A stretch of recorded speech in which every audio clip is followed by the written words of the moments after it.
Good evening, Gills fans. Welcome back to Gills in the Blood TV. This is an impromptu edition tonight. So first of all, apologies for disturbing your Friday night. I do hope you're enjoying chilling out after a long working week. But big breaking news this morning. Gills have paid a fee to get this man in.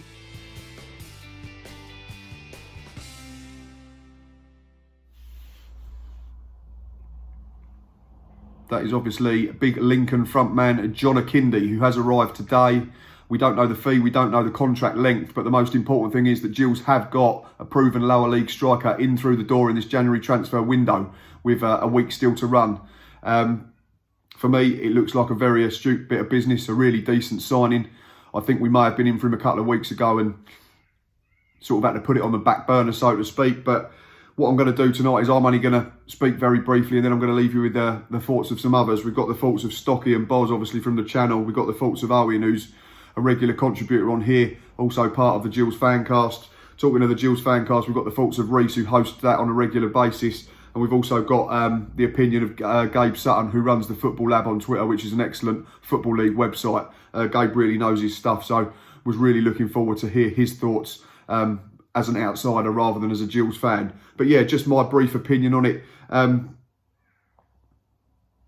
Yeah, really good signing. I can't really fault anyone. I think firstly we have to say a massive well done to Paul Scally. I think we've all accused him at times of not dipping his hand into his pocket, so to speak, and making the most of chances when they've come around. And we all sat here at the end of December, 1st of January, when the window opened, and said that we were in a decent position. We weren't a million miles away from being a team that could challenge for the top six. Whether John Akinde proves to be that man or not, we don't know. We'll have to judge at the end of the season. But I think what it does do is it shows ambition, it shows intent, and it shows a willingness to take a chance. I tweeted about this morning. So huge credit, like I say, to the chairman for getting this deal over the line. It looks like we had an attempt recently and we've then gone back to it and we've managed to get it sorted out. So credit to him, credit to Steve Evans, credit to Chief Executive as well. It looks like everyone's worked really hard to get this player through the door. And if you look at John Akinde's stats throughout his career, 400 games at senior level and more, 150 plus goals, scored plenty for Lincoln and Barnet in the last sort of 6, 7, 8 seasons. And in terms of this current campaign, 2019-20, 8 goals in all competitions from 26 appearances, but only 9 starts. So I think in terms of goals to minutes ratio, he's probably better than all of ours that we've currently got at the club. Brandon Hanlon, Mikhail Mandron and Alex Jakubiak. For me, he certainly ticks all the right boxes. He's got experience, he's got physicality, which means he gives us a better option in terms of the 4 strikers that we'll have available to select from. He will help them younger players, I believe, because if you look at the ages of Jakubiak, Mandron and Hanlon, all 25 and under, I think certainly an upgrade for me in terms of proven ability at EFL level than Mikhail and Jolly, who I'm not saying for 1 minute was a bad player, but just didn't get enough game time. So yeah, I think it's a really good bit of business. Like I say, we won't really be able to judge until the season ends, but for me, really, really good. But I'm going to leave you now with the thoughts of everyone else. So yeah, sit back, crack open a beer, enjoy your Chinese or Indian, and enjoy. Good afternoon, Gills fans. Just reacting to the news earlier today that we've signed big John Akinde from Lincoln. For me personally, I think it's an excellent addition for us, and I'm glad we've got the deal through after earlier reports. It looked like we missed out on him due to wage demands. I think big credit needs to go to Scally and Mr. Evans for getting him in. For me, I think if we're going to challenge for playoffs this year, we needed a proven goal scorer. We need someone to put the ball in the back of the net. And for me, Akinde does that. He's a player that I've personally admired over the last few seasons. When he was at Barnet and at Lincoln, he's been a regular scorer at this level. And for me, I think that's going to continue. And I also think it's someone that Hanlon could do well with up front. Takes the pressure off him slightly. Hanlon can still run in behind defences, target the fullbacks. And Big John will be in the middle, no doubt, to finish them off. Excellent bit of business for me. Some people might question his goal scoring record is improved slightly because of penalties. But for me, he's a big physical centre forward, but also quick. Knows where the back of the net is, and every Gills fan wanted an out-and-out goal scorer, and for me, that's what we've got. So very pleased with the news. other critical point others might have is that there's no sell-on value, but for me, League One teams, you're looking to take players on probably with the view of having them for that 18 months, 2 years, rather than looking at them to then be sold on in the future and get a transfer fee from them. I think it's quite unlikely at our club to do that and at our level to do that, so I'm not too fussed about that. For me, the important thing is if we pay money and throw money at someone that I think is going to guarantee goals to potentially get us up, then for me it's a no-brainer. So again, total credit to the chairman for making it happen. Got quite a lot of stick from fans. I made a comment a few weeks ago that if he thinks that we can get to the Championship, he needs to put his money where his mouth is. He's more than done that, so fair play to Mr. Scally. Fair play to Mr. Evans for getting him in, and roll on tomorrow at Rochdale. Big 3 points there, and hopefully within touching distance of the playoffs again, and then we'll see where it takes us. Well, the day's finally arrived, didn't it? We've signed a striker, and it's the one we were all looking at for the past few weeks. John Akinde from Lincoln, undisclosed fee, as obviously would be. No one's going to put that fee out there, but yeah, we've been through the rounds of this one, I think, more than we have with a lot of rumours in recent years. 2 weeks ago, the whole rumours coming out that apparently he was seen inside the building and there were talks going on and it fell through due to wages and whatnot. A few days later in the press, Evans comes out, says we're not looking at him due to the high amount of wages he's on, and then, yeah, fast forward a week and he's our player, and it's a weird turn of events, I must admit. I think a lot of the Gills fans were going up and down in their emotions, thinking is it going to happen, is it not, and then some, took their frustrations out too much and sort of assumed that we'd never sign a striker, which I could admit to myself. There was times where I was thinking, like, is it going to happen? And we've seen it before with transfer deadline day signings last year in particular, where we haven't necessarily got the main player we need, and we've gone and signed 4 or 5 who are unproven and come into the club and don't really do too much. I think last year's January window is a prime example of that. I think other than De Silva Lopez coming in, we didn't really have much else on offer. But with John Akinde, we've got a big physical striker, and I think it takes an enormous weight off Brandon Hannon, which I'm very happy about, because he hasn't scored enough goals this season. We all know that, but I don't think he can be relied on as our main striker. And I think having a proven striker like John next to him with that big physical threat, can hold the ball up well, is good in the air, can score goals, and then you can obviously use that to utilise Brandon in the best way possible with his pace, get past defenders. I reckon he'll rack up a lot more assists now John's here as well. And I think John, with his old up players I mentioned, can bring Brandon into the game more, and he'll get a lot of chances as well to bring up his tally for the season. So I think them two together is a really good partnership, and I think a lot of Gills fans will be excited to see it.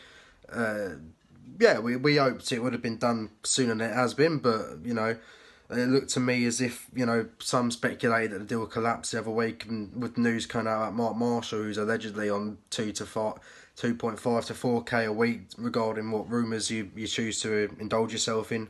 I don't know for sure on either of them, but yeah, he's gone, which frees up a lot of wages. Hussein Cisse has also gone, so that's more wages there. So I think it wasn't so much a collapse of a deal, it was more of we put it to one side, waiting for other things to materialise. And obviously a few days before the news about Marshall came out, there was the murmurings that he would be going to Wickham or Blackpool, and expect one of them to materialise now. But now him and Usa are off the wage bill. I think we've looked at it and think we'll go back in for him now. Now we can probably afford it, and we've got the deal done, which is the most important thing. And yeah, I'm looking forward to seeing him. It'll be good to see if he's going to be a really good player for us or not. I do believe he will be. I think the pedigree he's got. It's an exciting time for Gills fans, and as I mentioned, the main positive is going to score goals and he's going to get Brandon Hannon into the game more. So yeah, thanks Matt for having me on. Overall, very happy. It took a bit longer than we had hoped, but it's a Gillingham way, isn't it? So we've got to be expecting that. But yeah, very happy. Cheers. So just a quick reaction really to the John Akinde deal. First thoughts, maybe I wasn't too keen originally. I feel like maybe just an older version of Mandarin, but having watched some of the highlights back, yeah, maybe he does have something a bit different, a bit of pace. Obviously he's very strong. Hopefully it's taking a bit of pressure off Hanlon. I said to Matt last night, a lot of Hanlon's problem is he's the one creating the chances, where he should probably be the one on the other end of them. hopefully now Akinde will sit in the box. Hannon can do what he does best. Seems like a partnership that could cause some problems, yeah.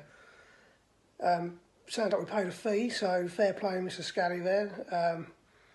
Seems like Evans wanted him in the summer.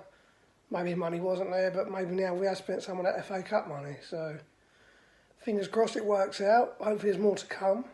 Yeah, he should be starting on the bench tomorrow, so we've read. So probably expect Roberts to start with Hanlon, with Akinde to come on. So, yeah. Hi Gills fans. So I think John Akinde is a good signing for your lot. I think he'll probably improve the goal scoring credentials of the team. I think we've seen sometimes this season when Mikael Mandron isn't on the pitch, don't quite have that focal point to facilitate the direct style that Steve Evans seems to like. And I think in John Akinde you've got that, and probably a bit more in terms of proven goal scoring. He's got a fantastic record at Barnet, scored 13 I think it was in Lincoln City's title win last season, so certainly knows where the net is below League One level. I think the big question, and I'm sure Matt will raise this, whether he's shown what he can do at League One level or above, because he hasn't really played at this level much before. I mean, a couple of substitute appearances for the Imps, but relatively inexperienced at this level. And it's kind of going to be interesting, I think, to see how he adjusts his game, because if I think of him at Barnet under Martin Allen, it was kind of like a sort of 4-5-1 or maybe with Gash just off him, and that they would basically play early ball down the channel and Akinde would race onto him with that sort of pace and power that he has. But that was 3 or 4 years ago now, and it's going to be interesting to see whether he can evolve his game, maybe not quite having as much pace as he did a few years ago.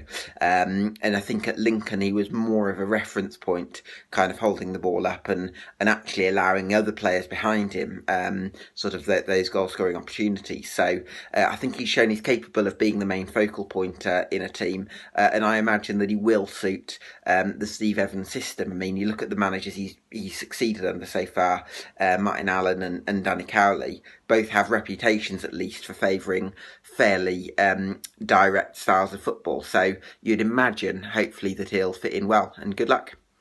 So our wait for a striker is finally over with the arrival of John Akinde. And yeah, for me, it's a really, really good and a really, really necessary addition to the group.